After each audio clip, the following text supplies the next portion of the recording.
Hello friends, welcome my YouTube channel. आज हम देखेंगे कि 2022 में जो यूपी टेट प्रथम वर्ग का जो पेपर हुआ था उसमें बाल विकास का पार्ट देखेंगे किस तरह का पेपर आया था।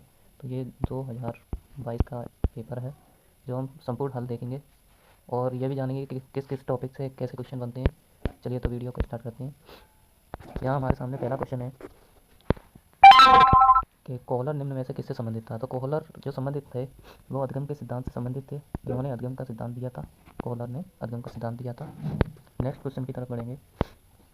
नेक्स्ट क्वेश्चन में बताया गया है कि मैक्सवेल के अनुसार मूल प्रवृत्तियों को कितने वर्गों में बांटा गया है। मूल प्रवृत्तियाँ जो मैक्सवेल ने दी थी वे 14 दी हुई थी। उन्होंने संख्या बताई थी कि ये 14 है। आगे क्वेश्चन बढ़ते हैं। तो मानसिक उद्वेलन प्रतिमान का प्रयोग निम्न में से किसके शिक्षण हेतु किया जाता है। तो मानसिक उद्वेलन का जो प्रयोग होता है वो सृजनात्मकता के लिए किया जाता है। नेक्स्ट क्वेश्चन की तरफ अगर बढ़ते हैं तो निम्न में से किसके प्रयोग में कुत्ता का विषय था।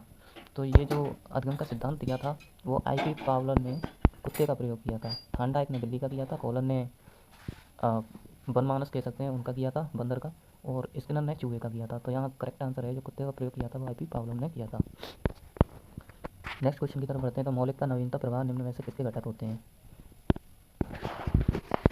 मौलिकता, नवीनता, प्रवाह किसके घटक होते हैं। तो ये सृजनात्मकता के घटक होते हैं। नेक्स्ट क्वेश्चन की तरफ बढ़ते हैं। तो युजुत्सा है एक। तो ये जो युजुत्सा है ये मूल प्रवृत्तियों को माना जाता है, उनमें शामिल है। जो मूल प्रवृत्तियाँ 14 मैक्सवेल ने बताई थी उसी में शामिल है ये।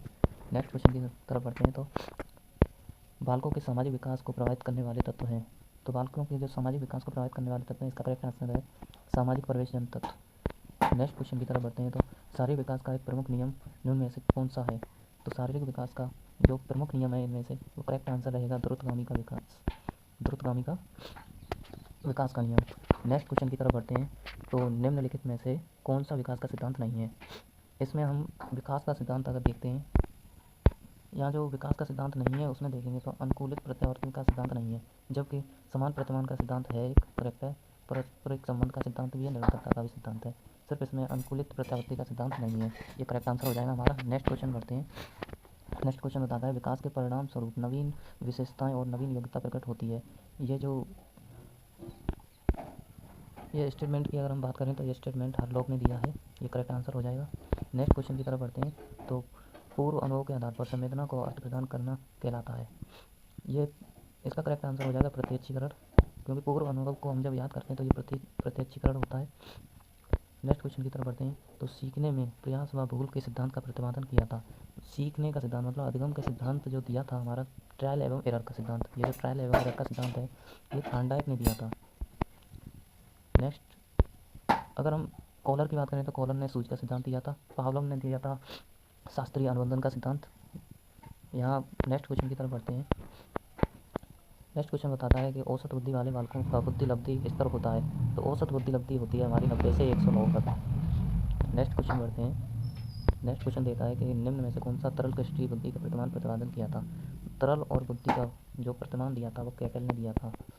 उनके अलावा बुद्धि के जो प्रकार बताए थे कैटल के अलावा स्किनर ने नहीं दिया था। इन्होंने अधगम का सिद्धांत दिया था। थांडाइक ने भी अधगम का सिद्धांत दिया था। यहाँ सिर्फ कैटल है तो कैटल हमारा सही हो जाएगा। तरल एवं क्रिस्टलीय बुद्धि का वर्गीकरण किया था इन्होंने। नेक्स्ट क्वेश्चन की तरफ बढ़ते हैं। तो क्रिया प्रसूत अधगम का सिद्धांत प्रस्तावित किया था। तो क्रिया प्रसूत जो दिया था हमारे स्किनर ने दिया था। इन्होंने जो प्रयोग किया था वो चूहे पर किया था। नेक्स्ट क्वेश्चन की तरफ बढ़ते हैं। ब्लूप्रिंट निम्न में से किसका महत्वपूर्ण घटक है। तो ब्लूप्रिंट बनाया जाता है जब प्रश्न पत्र निर्माण होता है। प्रश्न पत्र निर्माण में ब्लूप्रिंट पहले तैयार किया जाता है। नेक्स्ट क्वेश्चन की तरफ बढ़ते हैं। तो अगला क्वेश्चन कहता है कि विकास की पूर्व संक्रिया अवस्था किसने दी थी। तो विकास का जो वर्गीकरण किया था वो जीन पियाजे ने किया था। जीन पियाजे ने ही हमारी 4 अवस्थाएं बताई हुई हैं, उनमें से एक आ जाती है पूर्व संक्रिया अवस्था। नेक्स्ट क्वेश्चन की तरफ बढ़ते हैं। तो MPPI परीक्षण का प्रयोग निम्न में से किसके मापन में किया जाता है। तो MPPI व्यक्तित्व मापन में किया जाता है। ये बहुत ही महत्वपूर्ण क्वेश्चन है, ये रिपीटेड होता रहता है। आगे अगला क्वेश्चन देखते हैं। क्वेश्चन नंबर 19 पे आता है अधगम है तो निम्न में क्या सर्वाधिक आवश्यक है। तो अधगम है तो ये विवाद में रहा था क्वेश्चन, क्योंकि इसके डबल आंसर माने गए थे। आंसर की में इसका आंसर था अभिप्रेरणा।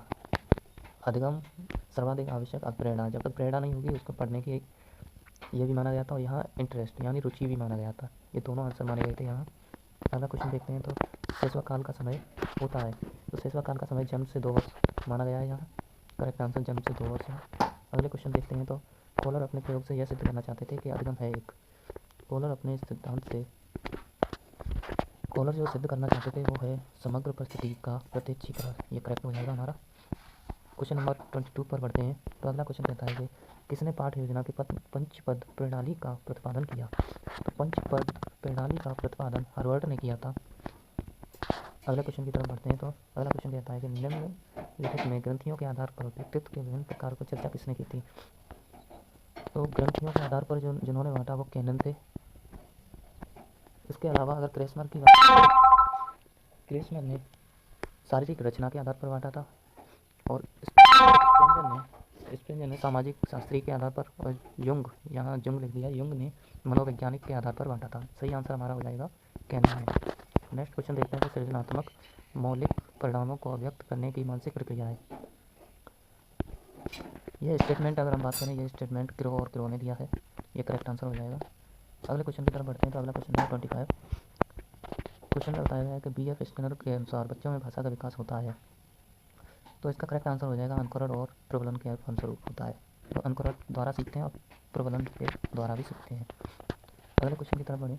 तो 26 क्वेश्चन कहता है कि मूल प्रवृत्तियों को 14 प्रकार से, ये डबल क्वेश्चन बन गए यहाँ से, मूल प्रवृत्तियों को 14 प्रकार से वर्गीकृत किया है। ये मैकडूगल ने किया है। ये करेक्ट आंसर हो जाएगा। और पीछे जो क्वेश्चन पूछा गया था उसमें दिया गया था कि मूल प्रवृत्तियाँ कितने वर्गों में बांटी गई हैं। ये डबल क्वेश्चन हो गए एक ही टॉपिक से। अगला क्वेश्चन देखते हैं। तो किसी दूसरी वस्तु की अपेक्षा एक वस्तु पर चेतना का केंद्रीकरण अवधान है। ये किसने कहा है। ये डम्बलिन का कथन है। डम्बलिन ने ये कहा है। करेक्ट आंसर हो जाएगा डम्बल। नेक्स्ट क्वेश्चन की तरफ अगर बढ़ते हैं। तो 28 क्वेश्चन कहता है निम्न में किसका नाम सुजेंद्र शास्त्री पिता से जुड़ा हुआ है। तो यहाँ हमारा करेक्ट आंसर है डाल्टन। नेक्स्ट क्वेश्चन की तरफ अगर बढ़ते हैं। 29 क्वेश्चन कहता है कि 12 वर्ष से 16 वर्ष के बालकों हेतु हिंदी में डॉक्टर एस जलोटा ने कौन सा परीक्षण प्रतिपादन किया था। तो डॉक्टर एस जलोटा की अगर हम बात करें, ये भारतीय मनोवैज्ञानिक थे। इन्होंने साधारण मानसिक योग्यता का परीक्षण दिया था। अगले क्वेश्चन की तरफ लास्ट क्वेश्चन हमारा देखें। तो लास्ट क्वेश्चन है बुद्धि के द्विकारक का सिद्धांत किसने दिया था। बुद्धि के सिद्धांत में बात करें तो द्विकारक का सिद्धांत, 2 फैक्टर थ्योरी दी थी हमारे स्पीयरमैन ने। ये करेक्ट आंसर हो जाएगा। तो ये हमारे आज बाल विकास के 30 क्वेश्चन जो आए थे 2022 में, उसका संपूर्ण हल है, सटीक आंसर है। इससे हमारा आकलन भी हो जाता है कि किस किस टॉपिक से कितने क्वेश्चन बनते हैं। वीडियो देखने के लिए धन्यवाद। वीडियो को लाइक शेयर सब्सक्राइब करें।